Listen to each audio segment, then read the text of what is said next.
Misfits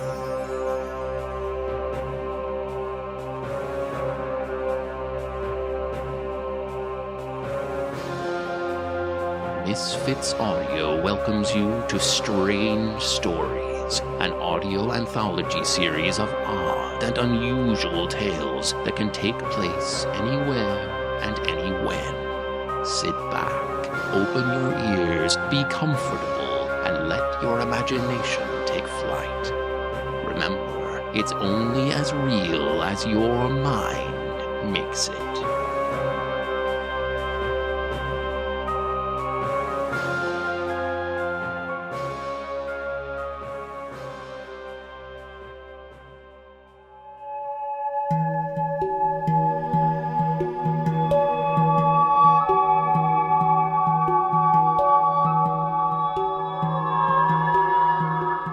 In this episode of Strange Stories Trio, we present 3 tales for your enjoyment.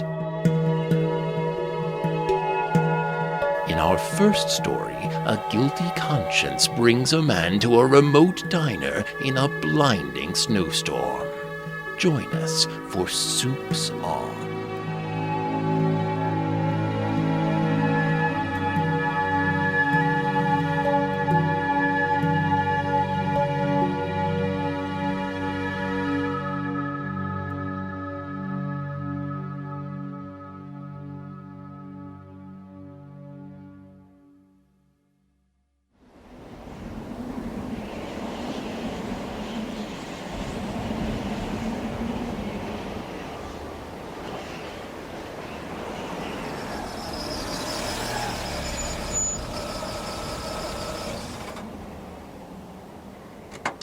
Here it comes! Get ready!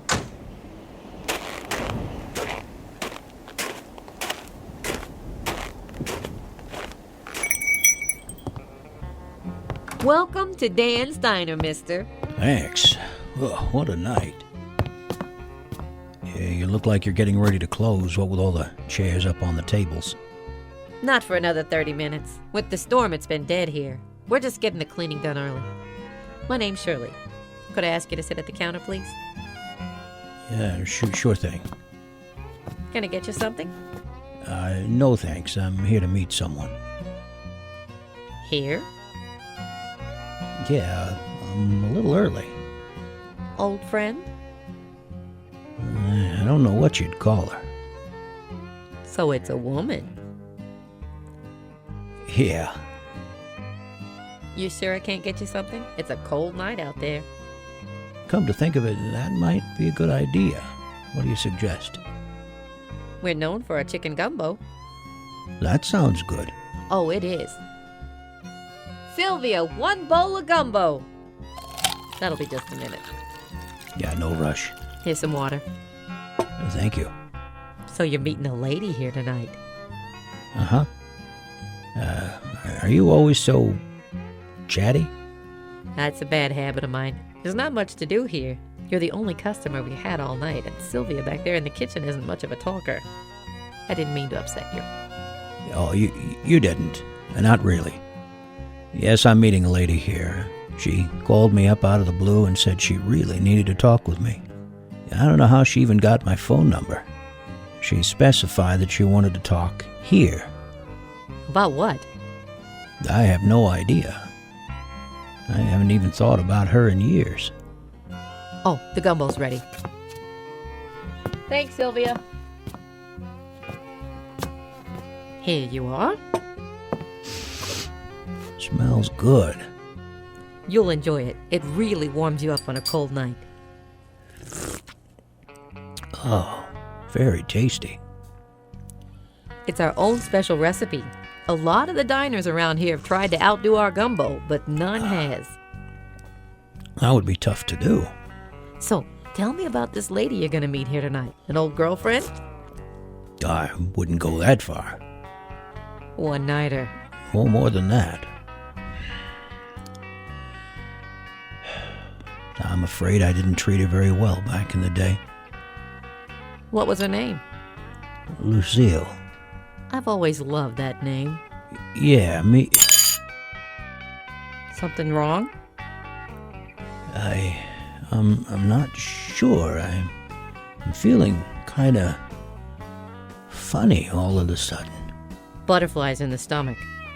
No, it's more than that. Don't you worry about it, Edgar. But how did you know my name? Lucky guess. My legs feel weird. They must have fallen asleep. That happens sometimes on these old counter stools. Get up and stretch them. Good idea. What are you doing down there on the floor, Edgar? There's something wrong with my legs. They won't work. I can't feel them.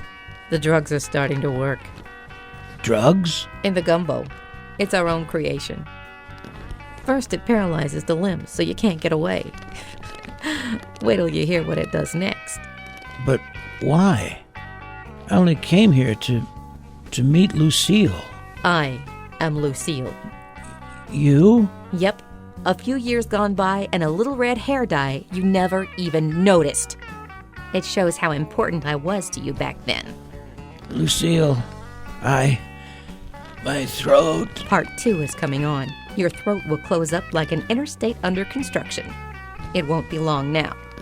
I didn't hurt you so bad. You'll never know how bad what you did was. I had to change my name, start a new life. Getting over it took years on a shrink's couch. I came here to make it up to you. Too late, Gumbo Boy.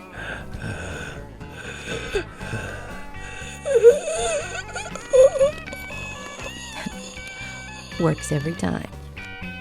Now we're even. Sylvia, get the big pots out. It's time to make some more of our special gumbo. Your old boyfriend will be here tomorrow night, and he needs to be taught a hard lesson as well. It's a good thing they all taste like chicken.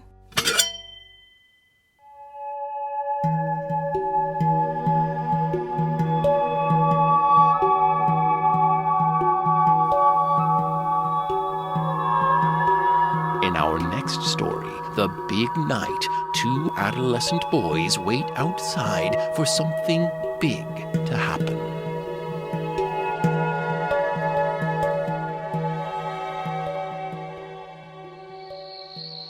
I bet there'll be lights in the sky. You think so? Sure, this is a big thing.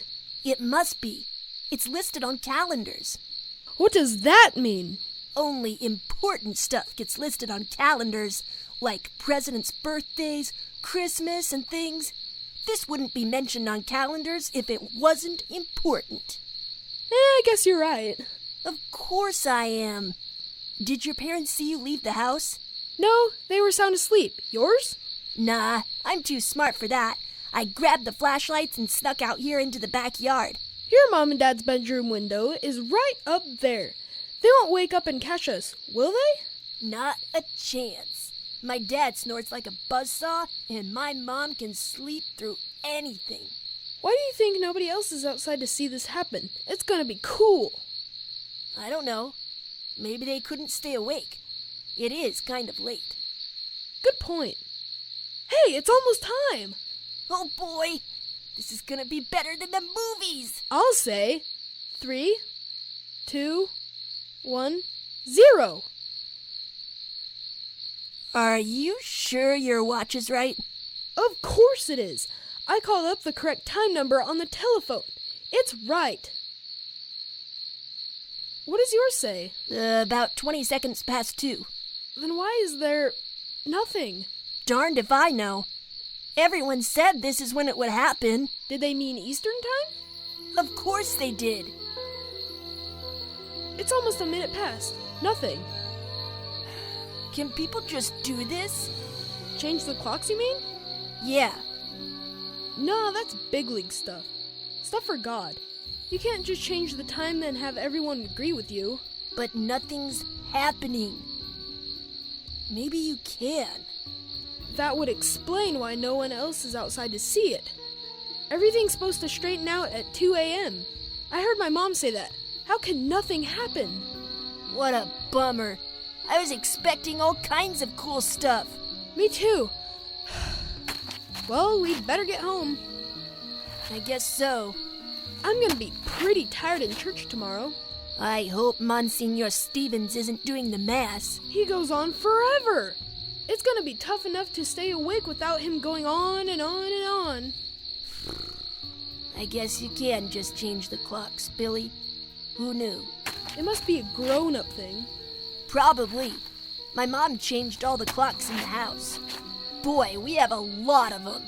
You know, Clark, I heard my dad say that this time change thing happens twice a year. Really? Yeah, in about 6 months. It will happen again, in reverse.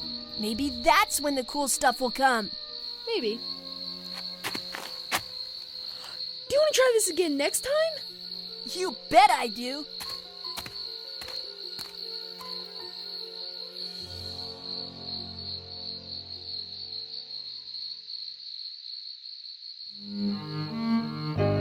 Our final story is a cautionary tale. Be very careful who you hire, in some places even more than others. We present Hotline.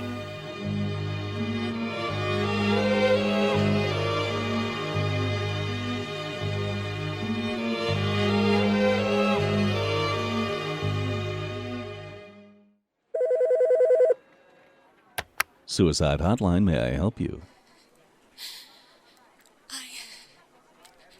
I'm very upset. I want to kill myself. Tell me what's wrong. My boyfriend's been cheating on me with someone at his office. I just found out. That's rough. I gave him the best years of my life, and he treats me like this. I just want to kill myself. Then that's what you should do. What? I agree with you. You should kill yourself.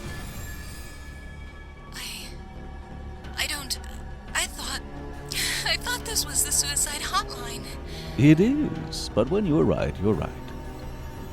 I'm not. Are you chickening out on me? No, but... A little tip. If you fill your tub with warm water, get in and slice your wrists. It's a very peaceful way to go. Almost like falling asleep. Is it? Trust me.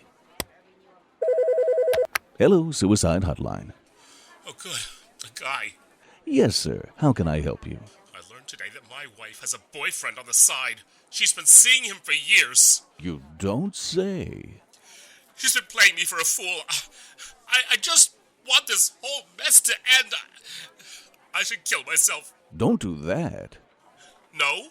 Certainly not. Remember that old saying, don't get mad, get even. Sure? Do you own a gun? No, I don't. Can you get your hands on one? I think so. What do you have in mind? Kill them both. Me? Sure. You said yourself that your wife's been playing you for a fool. Yeah? Are you going to let her and her boy toy get away with this? Man up. Yeah, you're right. If you're careful, no one will ever suspect you. I can pull this off. They should die for what they've done to me. Does your wife have life insurance? Good point. I'd be in like Flynn. Thanks for the advice. My pleasure. Good night, and good luck. So, how's your first night going, Lou? Pretty well, Mr. Linville. You steering these poor souls in the right direction? I certainly am. I can't thank you enough for starting so quickly. You know, when Jimmy died in that skiing accident, I thought our callers would be up a creek without a paddle during his graveyard shift. This isn't an easy slot to fill. I'm fine with it. I'm a night person. I'm glad. I got some paperwork to do in my office. Keep up the good work. Will do. Suicide Hotline. My mother just died, and, I don't know if I can go on. I loved her so much. Are you thinking of killing yourself? Yes. You have a very soothing voice. Thank you. What's your name? Lewis. but everyone calls me Lou.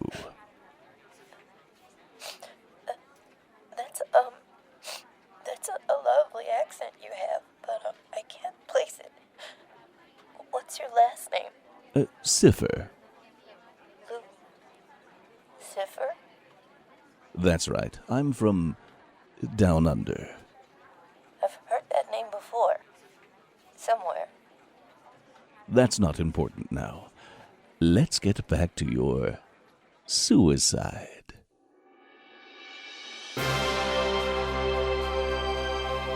In Soups On, you heard Natalie Stanfield Thomas as Shirley and Glenn Haskell as Edgar. In The Big Night, you heard Katie DEHNART as Clark and Ryan Haskell as Billy. In Hotline, you heard Scott Fortney as Lou, Deborah Adams as the female caller, Russell Gold as the male caller, James Lorenz as Mr. Linville, and Natalie Stanfield Thomas as the second female caller. All 3 stories in trio were written and produced by Mike Murphy. Music for the series was composed and performed by William Krupczynski. Please visit his website at pureshift.com. Script editor Arlene Osborne, webmaster April Sadowski, and art director Alexa Chipman. Thanks to Captain John Tattersach of Misfits Audio for airing this show. Mike Murphy gratefully acknowledges the continued help of Arlene Osborne. This production is for enjoyment purposes only. I'm your narrator, Steve Anderson. This is an original production by Misfits Audio, copyright 2012. All rights reserved.